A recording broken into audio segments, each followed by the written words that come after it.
তীব্র শীত ও হিমেল হাওয়ায় উত্তরাঞ্চলের জনজীবন বিপর্যস্ত হয়ে পড়েছে।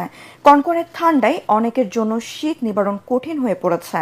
গত কয়েকদিন ধরে জেলার তাপমাত্রা 10 থেকে 12 ডিগ্রি সেলসিয়াসের মধ্যে ওঠানামা করছে। এতে সবচেয়ে বেশি ভোগান্তিতে পড়েছে নিম্ন আয়ের শ্রমজীবী মানুষ ও চলাঞ্চলের বাসিন্দারা। অনেকে সকালে ও রাতে খড়কুটো জ্বালিয়ে শীত নিবারণের চেষ্টা করছেন। কুড়িগ্রামের রাজারহাট কৃষি আবহাওয়া পর্যবেক্ষণাগারে কর্মকর্তা জানান, আজ সকালে তাপমাত্রা রেকর্ড করা হয়েছে 12 ডিগ্রি সেলসিয়াস। মাসের শেষের দিকে শৈত্যপ্রবাহের সম্ভাবনা রয়েছে বলেও জানান তিনি। এদিকে অসহায় ও নিম্ন আয়ের মানুষের মাঝে কম্বল ও শীতবস্ত্র বিতরণ করছে জেলা প্রশাসন।